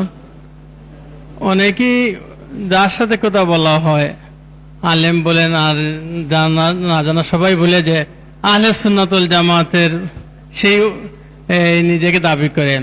প্রকৃতপক্ষে এই আহলে সুন্নাতুল জামাতের পরিচয়টা আমাদের কাছে ক্লিয়ার হওয়ার প্রয়োজন। সালাম। আর প্রশ্ন আছে আর নাই? প্রথম প্রশ্নটা মেয়ারের হকের প্রশ্নটা আমি বলছি। আমি আসলে এই মাসলা অনেক দীর্ঘ আলোচ্য বিষয়, মানে শুধু এতটুকু বোঝাতে চেয়েছি, সেটা হলো মেয়ারুল হক মূলত মানে মেয়ার বলা হয় তাকে, মানে যার মাধ্যমে আপনি একটা জিনিসকে ওজন করবেন। তো কার মাধ্যমে আপনি ওজন করবেন, সেটা যদি কোনো ব্যক্তিকে নির্ধারণ করে নেন ভুল, যেহেতু মুহাম্মদ সাল্লাল্লাহু আলাইহি ওয়াসাল্লাম হচ্ছেন মাসুম, তার মাধ্যম ছাড়া আর কারো মাধ্যমে সেটি সম্ভব নয়। এবং এখানে একটি মাসআলা নিয়ে এসেছে, সাহাবীদেরকে এখানে দাঁড় করানো হয়েছে। সাহাবীদেরকে এখানে দাঁড় করানোর বিষয়টাই শুদ্ধ নয়, কারণ সাহাবীরা কেউ এই কথা বলেন নাই যে আমরা মেয়ারে হক, হকের বিষয়। সাহাবীরা হক বয়ান করেছেন, বর্ণনা করেছেন, হক তুলে ধরেছেন, সাহাবীদের মাধ্যমে আমরা হকটা লাভ করতে পেরেছি, এবং এই হকের মধ্যে সাহাবীদের অংশগ্রহণ আছে, এতে কোনো সন্দেহ নেই। কিন্তু মানে সাহাবীদেরকে মানদণ্ডে রূপান্তরিত করার বিষয়টি শুদ্ধ নয়। মানে এই মাসালাটা আমরা শুধু ইঙ্গিত দিয়েছি, আসলে দীর্ঘ একটি আলোচ্য মাসালা। মেয়ারে হক নিয়ে আমাদের দেশে তো অনেক বাড়াবাড়ি আছে, অনেক বক্তব্য রয়েছে সেখানে।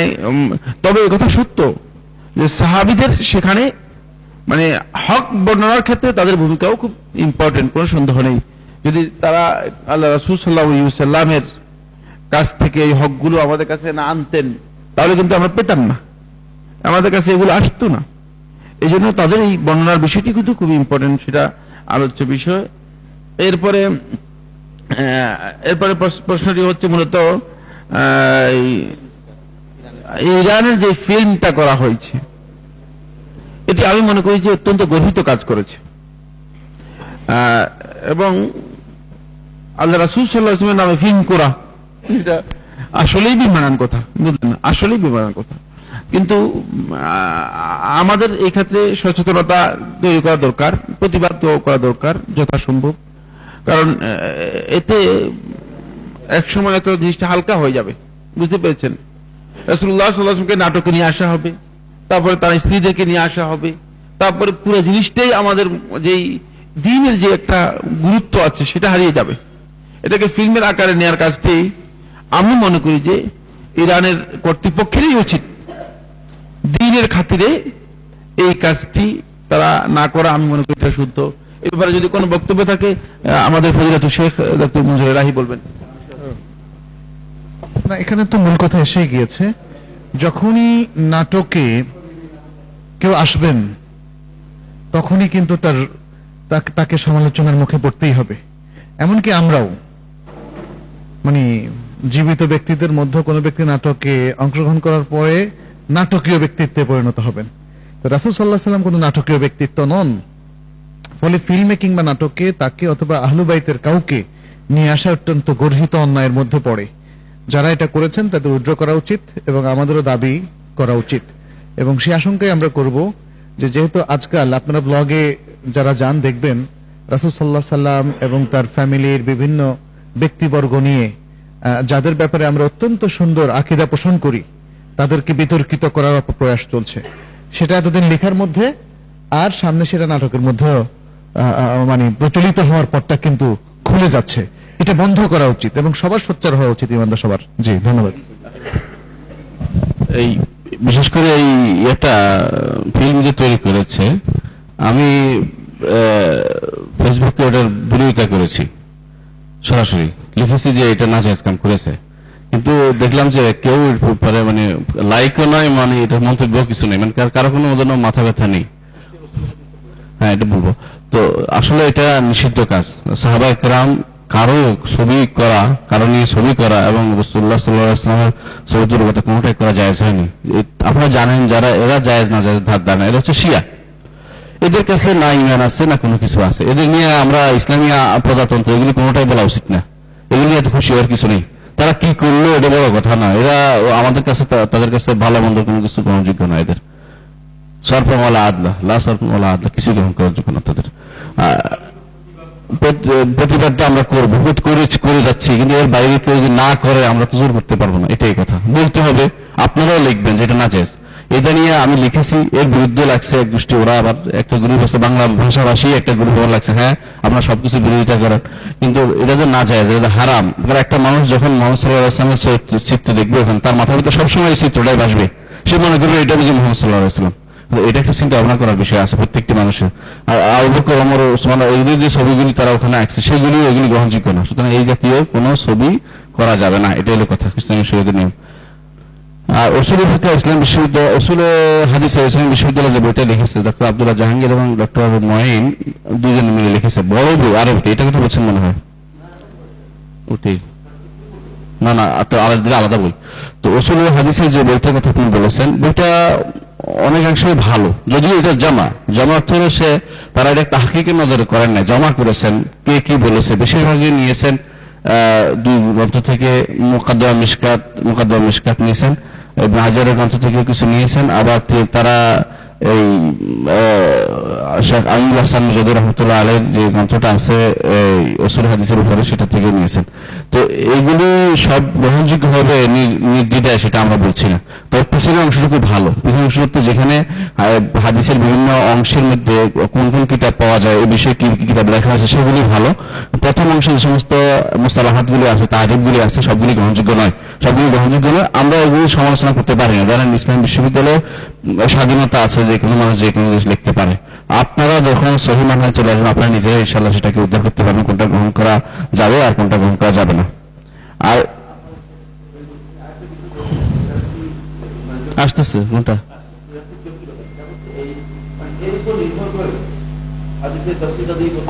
না, হ্যাঁ ওটা ভুল বলছেন। এইটার উপর নির্ভর করে হাদিসের তাফসীর তাদীব করা যাবে না কখনো। অবশ্যই হাদিসের তাফসীর তাদীবের জন্য প্রচুর জ্ঞান লাগে। একটা মানুষের এই সমস্ত ছোটখাটো জিনিস দিয়ে জ্ঞান হয়ে মনে করছেন হয়ে গেছে অনেক কিছু, না, কখনো নয়। আপনারা দেখেন শেখ আলবানী রহমতুল্লাহ আলাইহি, যিনি আল্লাহ তাআলা তাকে নিয়ে গেছেন, তিনি কতটুকু জ্ঞান দেখিয়েছিলেন। উনি পর্যন্ত ইসনাদ ও দাঈফ বলতেন, সরাসরি হাদিস দাঈফ অনেক খুব কমই বলতেন। সনদ ও দাঈফ, সনদ দেরাসা করতেন। সনদ দেরাসার জন্য যে জ্ঞান দরকার, এই উসুল হাদিস পড়ে সে জ্ঞান লাভ অর্জিত হবে না কখনো। সুতরাং উসুল হাদিস যদি সনদ দেরাসার বা মুহাদ্দিস হতে চান, আপনি প্রচুর পরিমাণ পড়তে হবে, এবং সেটার জন্য আপনাকে ইবনে হাজার রাহমাতুল্লাহ আলাইহির সমস্ত কিতাব আগে পড়ে বলতে হবে, একটা দুটো নয়, সমস্ত কিতাব পড়তে। প্রথম শর্ত এটা আমি দিলাম, যেটা পারবেন না। আচ্ছা, পরবর্তী যে বলেছেন যে ষষ্ঠ শ্রেণীর গ্রন্থে হ্যাঁ জুমার আগে ওয়াজের বর্ণনা, জুমার আগে ওয়াজটা আসলে বেদাত নিঃসন্দেহে, বরং জুমার মধ্যে ওয়াজ করতে রাসূলুল্লাহ সাল্লাল্লাহু আলাইহি ওয়াসাল্লাম ওয়াজ করতেন। আসসালামু আলাইকুম বলে রাসূল খুতবা দেন, খুতবার মধ্যে ভাষায় বলতেন বাংলায়, আপনি বাংলায় বলেন।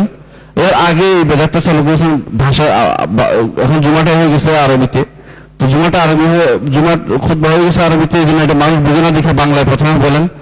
রাসূলুল্লাহ সাল্লাল্লাহু আলাইহি ওয়াসাল্লাম কখনো এই জাতীয় কিছু করেন নাই, মানে খতিবের দ্বারা এই কাজটি হয়নি। হ্যাঁ, কোনো বর্ণনা আসছে যে তুমি কখনো জুমার দিনে বা সপ্তাহে একদিনে তিনি কিসসা বলতেন মানুষকে, কোনো বর্ণনা আসছে। সেইটা যদি করা হয় সেটাও খতিব দ্বারা হয় না, অন্য কারো দ্বারা হয়েছে। তাই জন্য খতিব সাহেব এই কাজটা করা এটা বিদআতের ভিতরে পড়বে না, আমি মনে করি। এটা ভিতরে দিনও থাকতে পারে, আপনাদের কারো, কিন্তু আমি মনে করি বিদআতের ভিতরে পড়বে। আশহাদু আন্না মুহাম্মাদুর রাসূলুল্লাহকে নখ লাগানো এইভাবে করা, এটা আসলে বেদাত, নিঃসন্দেহে এটা বেদাত। যিনি ষষ্ঠ শ্রেণী গ্রন্থ বা যে গ্রন্থে লেখক এটার বেদাত, এটার কোনো দলিল নেই। এটা দলিল হচ্ছে জালালাইন শরীফাইন, দলিল করে জালালাইন শরীফাইন হাসিয়াতে ফার্সিতে লেখা আছে।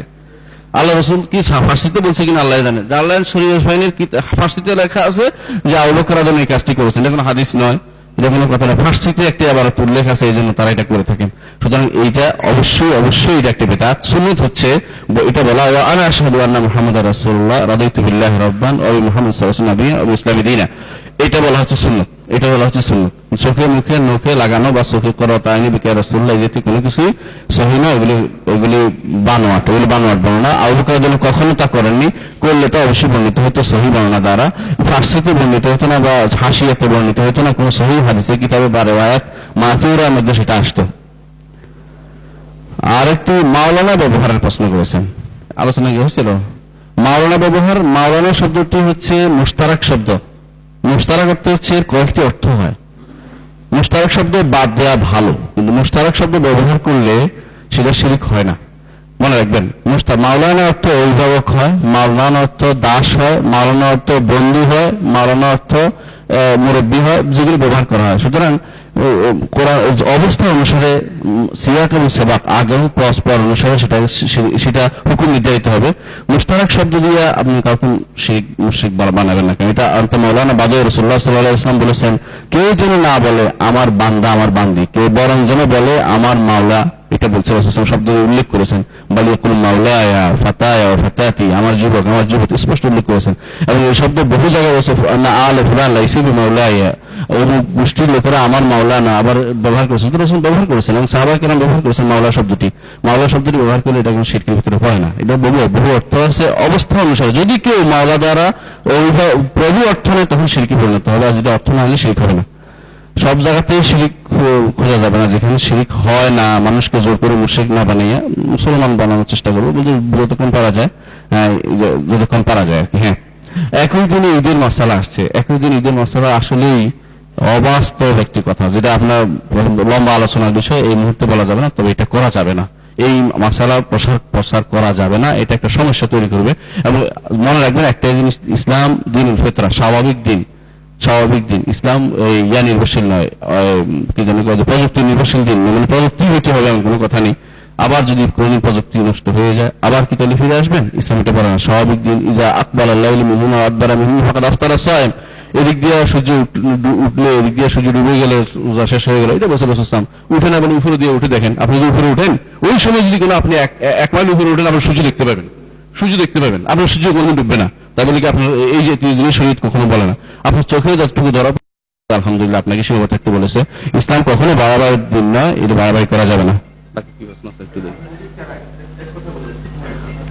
আহলে হাদিস আসলে কোনো দলের নাম নয়, দল দিয়ে আহলে হাদিস পরিচয় হবে না। আর হচ্ছে যারা হাদিসের অনুসরণ করে চলে, রাসূলুল্লাহ সাল্লাল্লাহু আলাইহি ওয়াসাল্লাম সুন্নাতকে ভালোবাসে, নিজের সমস্ত কাজে সেটাকে প্রাধান্য দেয়।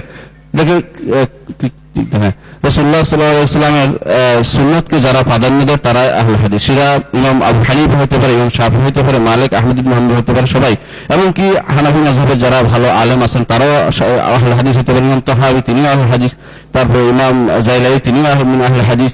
এই জাতীয় যারা এই সহিহ হাদিসকে প্রাধান্য দেন নিজের আমলের ক্ষেত্রে, সহিহ হাদিস এবং সহিহ মানহাজ অনুসারে, তারাই আহলে হাদিস। আহলে হাদিস কোনো দলের নাম নয়, কোনো পার্টির নাম নয়। যদি কেউ পার্টি মনে করতে ভুল করবে সেটা আবার দলীয় জিনিস হয়ে যাবে। সুতরাং আহলুল হাদিস এবং আহলুল ফিকহ এটা কোনো মেয়া নয়। যারা আহলুল হাদিস তারা আহলুল ফিকহ হবেন না এরকমও নয়, দুটা ভাগও নয়। বরং আহলুল হাদিস এবং আহলুল ফিকহ এবং আহলুস সুলুক বা যারা সত্যিকার অর্থে দিন মিলে চলেন, আহলুল যুদ ওয়াত তাকওয়া সবাই একই জিনিস।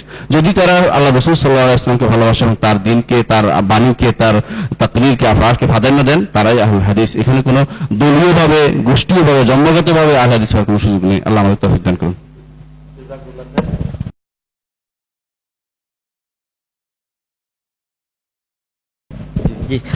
ধন্যবাদ সবাইকে। আসার সময় খুব সংকীর্ণ। আমাদের উপস্থিতির পক্ষ থেকে ডক্টর সুলেমান ভাইকে ওনার আজকের সবার পক্ষ থেকে আজকের এই প্রোগ্রামে এসে যে অনুভূতিটা আছে সে অনুভূতি প্রকাশ করার জন্য অনুরোধ করছি।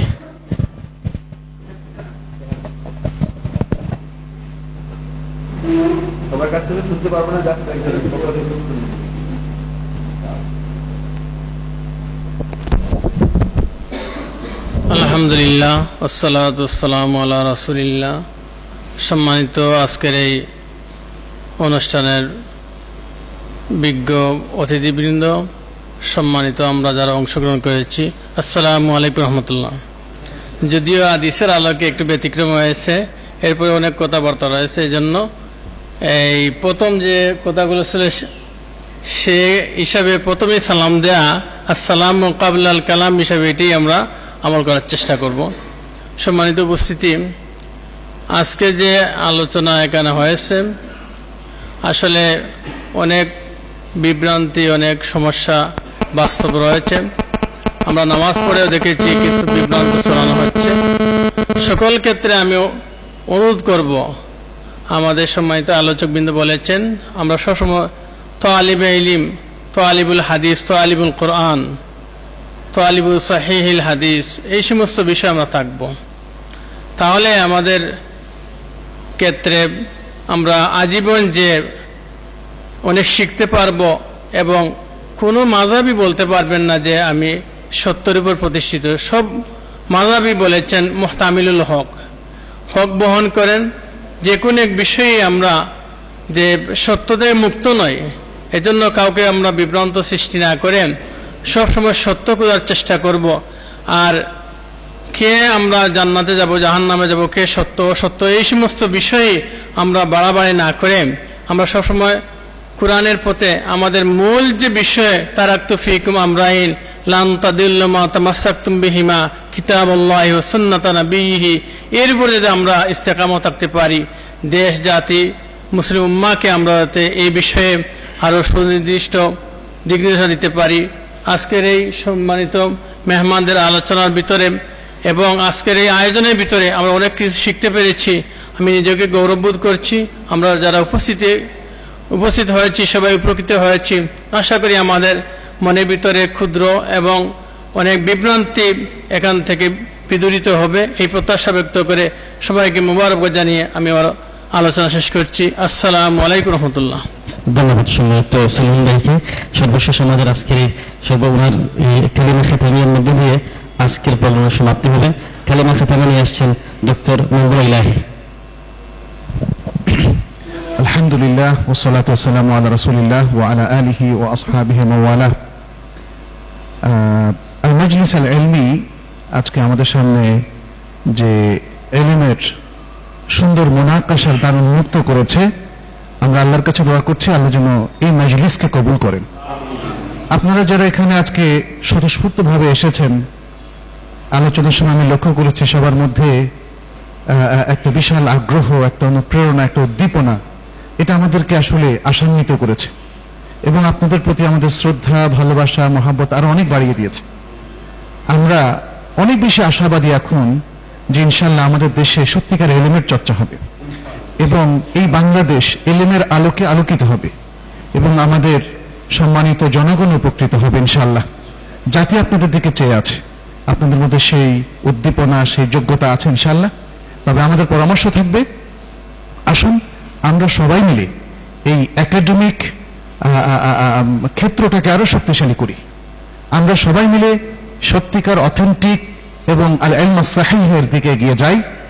আমরা সকলে মিলে কোরআন এবং সহিহ সুন্নাহর দিকে অগ্রসর হই এবং এর মধ্য দিয়ে নিজেদের জীবন, পরিবার, সমাজ এবং রাষ্ট্রকে আলোকিত করি।